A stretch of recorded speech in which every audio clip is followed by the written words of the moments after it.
Welcome everyone to my review of Archie Sonic Issue 8. Our cover story for today is Sonic taking on his fellow comic superheroes. Of course that'll be hard since Archie would have to pay major comic companies a lot of licensing fees. So Sonic's stuck with parody knockoffs, which is fine since we're still in the Goofy era. With writer Mike Gallagher at the helm, it'll be extremely goofy today. Let's get started. A SWAT bot drags Crabmeat before Robotnik because the latter has a collection of Sonic comics. Never mind that it's Sonic comics, Crabmeat broke one of Robotnik's rules. A list of things no one's allowed to do without being punished. Therefore, it's off to be grinded. Crabmeat claims the reason for the comics is to help Robotnik. He could use them as a basis to build superpowered robots to send after Sonic and the Freedom Fighters. Is Crabmeat just saying this to save his own metal skin? Or does he really believe the comics can help Robotnik? You decide. Regardless, Robotnik decides to pursue the idea of superbots, but they require a lot of parts. Not only does Crabmeat end up in the grinder anyway, the SWAT bot hoping to witness Crabmeat's destruction ends up there too. Later, Robotnik makes a broadcast declaring he's transferring an area of land into a toxic dumping pond. Like clockwork, Sonic arrives to stop him. Robotnik was counting on this, and signals his first Superbot to deal with him, Botman. The machine lives up to the mantle of Superbot as Sonic bounces right off. He breaks out the spin dash, and it appears to not work either. As the whole thing is still being broadcast, all the Freedom Fighters can do is watch in horror as Sonic is defeated. Robotnik won't be celebrating for long, as Crabmeat discovers a pile of robotic parts nearby. The same parts used to make Botman. Yep, Sonic moves so fast, he stripped Botman down, then posed him just to mess with Robotnik.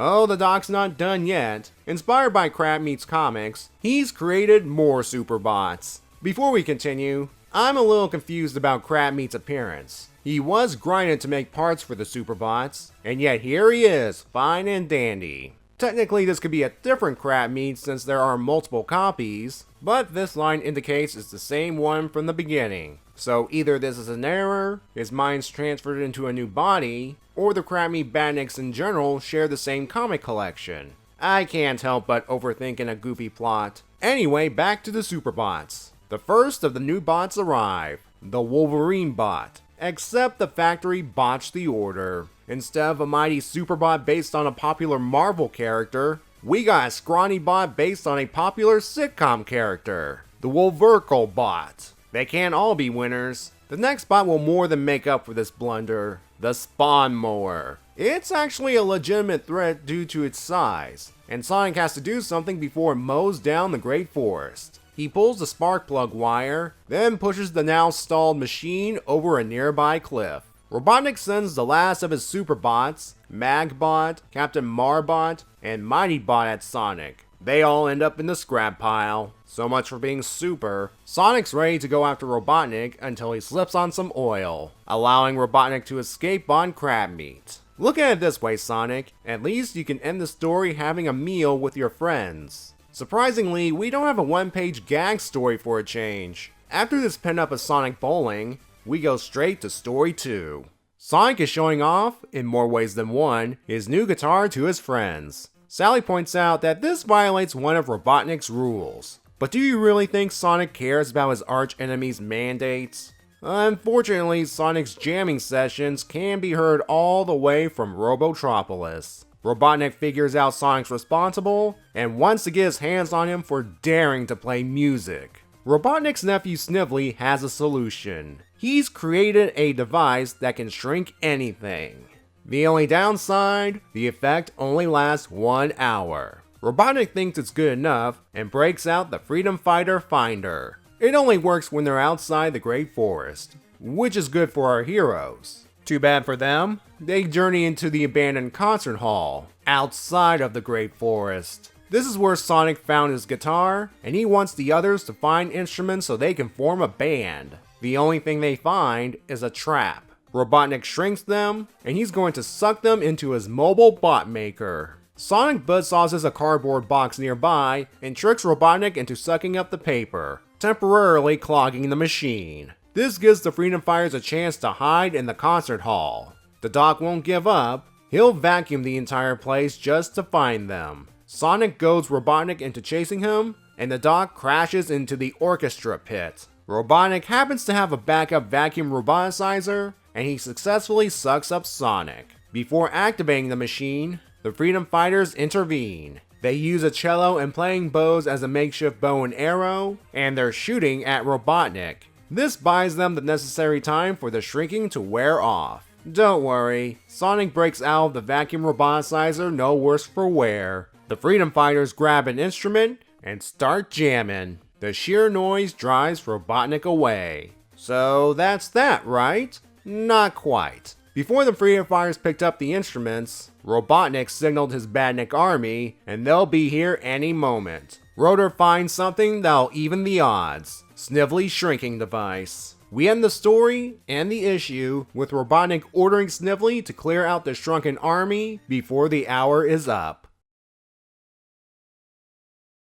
The two stories share the common theme of individuals breaking one of Robotnik's rules, and the plot building from there. The rules were first established in issue 3 as a one-page poster that the young reader could tear out and hang on their walls. I did briefly mention it when I reviewed the issue. I had to go back and rewatch it. It's been a while. I didn't expect them to be relevant down the line. It is interesting that Gallagher took a gag he originally made and created two stories from it. Kudos for consistency. Another link between the two stories is Robotnik's lackeys providing something the villain can use against his enemies. Let's start with Crabmeat's comic collection and the Superbots. As I alluded to in the intro, the idea in general is to showcase numerous parodies of iconic superheroes. It's all in good fun, though Marvel for some reason doesn't get representation. If I were to guess, I think that company might look down on Archie for making fun of one of its iconic characters. Although on this cover, we see limbs and weapons of various Marvel heroes such as Spider-Man, Captain America, Ghost Rider, and the Punisher?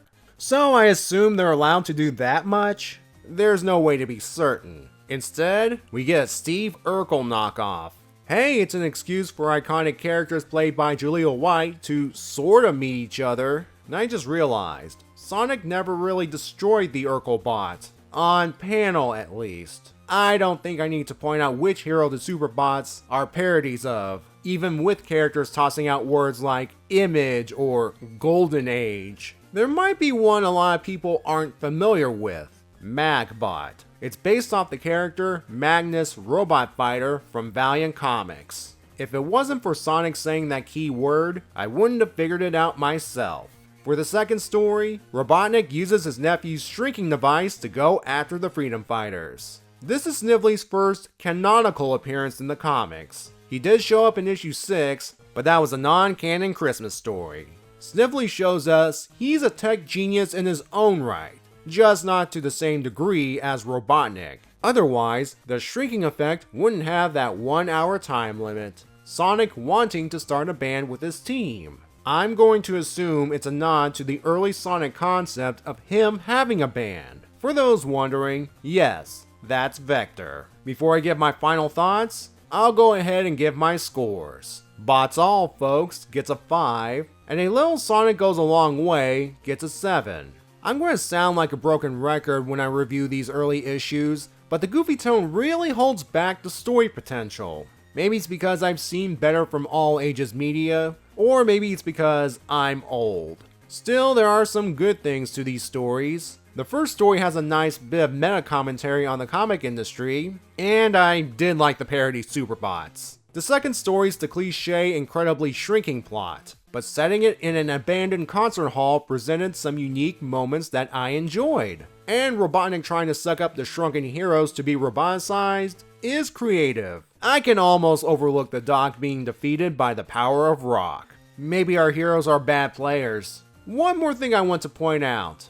It's when Bunny wants to play both the cymbals and a saxophone.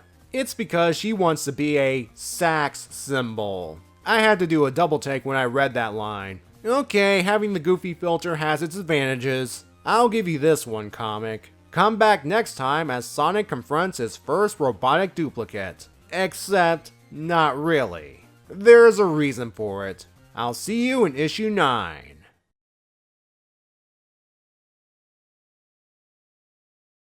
Well, Sonic's rolling around at the speed of sound. That sounds familiar.